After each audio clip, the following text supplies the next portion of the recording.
alaikum wa rahmatullahi wa barakatuh. Today I recited Surah Yusuf for Tarawih. It's actually one of my favorite surahs. I just wanted to talk a few important points that we can all we can all achieve from that, regardless of what your religion is. If you're an Abrahamic religion follower, you probably know the story of Joseph. So Yusuf alayhi salam, or Joseph, was one of the prominent prophets, and the amazing thing about Joseph is he had God gifted beauty. I mean, he was so handsome that according to some texts, when the women they used to cut their apples back in Misr, back in Arabia, when he used to walk away, they used to cut their hands because they were so distracted by his handsomeness.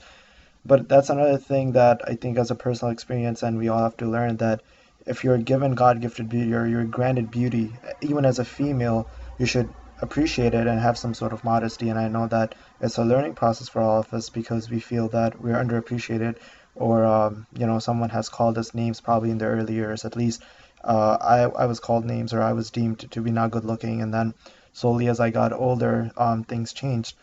So one thing that I reflect upon when I read the surah, when I understand the translation of the surah, is the fact that beauty is something that's God given, and it doesn't really specify, or it doesn't really entitle you to do bad things. It doesn't entitle you to have an attitude or arrogance. The confidence that I achieve is from different things, not from my physical. It's not from my physical attributes of my face. The bodybuilding type of that is different. Building a physique requires effort. It's not something that's God given. But if you have God given beauty, right, you should learn to appreciate it and realize that's not a self. It doesn't warrant you for self entitlement. Doesn't warrant you to take advantage of other people. So that's the first point. No matter how good how good looking the prophet was, it didn't warrant him to do bad things. It didn't warrant him to be a womanizer. That's a second key point. If you're a good-looking guy, doesn't mean that you go around bed hopping. And even as a prophet, he had so much humility that he realized this. The third point that I wanted to bring out in the midst of all this is his brothers. He had 12 brothers, and all of them were jealous. They were so jealous of him that they created a plot in which they went and they kind of they put him in a cave. They got him in prison, but they came back with his shirt and his blood, and they told his father, his father loved Yusuf a lot, that he fell in a well and that he had passed away. And that's the second thing or third thing I want to point out, that just because you have family doesn't really mean that your family will always be there for you. Most prophets in their times of testing were really lonely individuals. They were having these battles by themselves. Again, that's something that I can go through. Personal trials and tribulations, even though your family might be there, or someone can contemplate or speculate, wow, you have 12 brothers, must be awesome to have support system. No. The brothers were extremely jealous of him, even though he was always he was a humble person, and they were so jealous of him, of the fact that Yusuf alayhi salam actually had a dream. He had a dream where the moons and stars were bowing down to him. So within that, let's bring that to the fourth point, that although he had this vision that the stars and the moons were bowing down to him, it didn't really fluctuate his fact that he was still a prophet and that he was still a human being. And you're going, and as a person, you're going to get a lot of attention. You're going to get a lot of unwarranted attention, or unwarranted, you might think, is enticement. But at the end of the day, a lot of people get that, especially in this age. I mean, social media is so easy. It's so easy to type some few words, and you feel that you're all special, or you feel that that person is giving you so much attention when they really are not. They probably are doing that to 5, 6 other people. That's one thing that you really have to be cognizant of. You have to understand that it shouldn't phase you, it shouldn't immune you. So for Yusuf, when he saw this vision, it didn't really immune him. It didn't make him feel that, oh, he's he's a hotshot or something. It's just that there was a vision. He came to his dad and he wanted to discuss this. Well, why am I getting this vision? Um, and because of this, his brothers were jealous of him. Now, this is a vision that was God given to him, so it's beyond his control, it's beyond his circumstances. So that's the fifth thing I want to point out, that it doesn't matter if you have family. You can have 12, 13 brothers, and they can still be completely jealous or oblivious of the fact that you might be getting attention. And the Arabic word is hasad, in that there's jealousy, or there's envy, or envy that, well, why does he get it and I don't.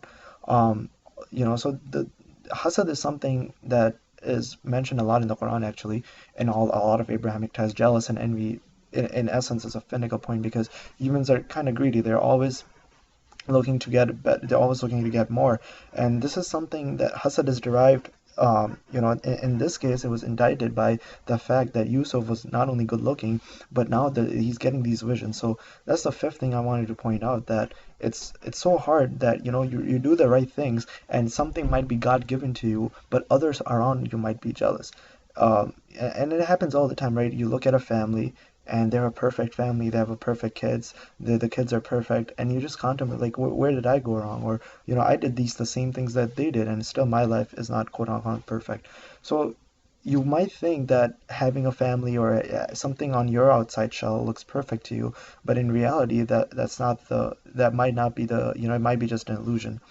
So Surah Yusuf, and then the last point I wanted to point out is Surah Yusuf, and really his trials and tribulations are the most, whereas guys would take advantage of being women, even girls, they get attention and they feel like, wow, I'm a hotshot, so wow, I'm getting attention. But you have to understand, the queen's wife had a huge crush on him, had a huge thing for him, and wanted to actually get physical with him, and he had to prove himself on a law of court that he was innocent, that he didn't want any physical relationship with her, but since he was so good looking, the enticement, and realize this. I mean, you're a man, right? And you have to, and as a prophet, you have to realize that, wow, the queen, not even an ordinary woman, the queen of Misr is trying to have a physical relationship with him, and he's still avoiding that, and that requires a lot of guts and a lot of humility and a lot of honesty. Back in that time, I mean, we didn't have social media, they couldn't take pictures or screenshots, but they did have a court of law, and in the court of law he had to prove against the king, a very powerful figure, that he was innocent. As a matter of fact, she was trying to rape him. So the sixth point and the final point I want to bring out is, things are not as what they seem. Rape occurs even in those centuries. Rape could have occurred from a woman to man. It's not always a man to woman, and that these are things that modern, even feminists or even modern individuals need to be aware of. That all these issues that we face today about rape, jealousy, social status, some of that completely translates over to the modern society. Yes, the circumstances are a lot different. We live in a very polar society, there's left and right spectrums, but even on the time of Misr, even on the time of the Abrahamic, when the Abrahamic religions were coming, these were granular issues. The issues of rape, social status, greed, jealousy, envious visions, these are things that were prominent. So I want to conclude with that. It's a great surah if you ever take a look at that. If you're an alim and if you actually listen to the tafsir of it, it's one of the greatest surahs and continues to be my favorite surahs.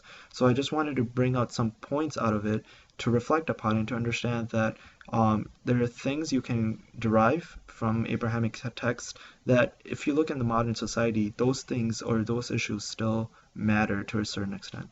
Thank you for listening. I appreciate it.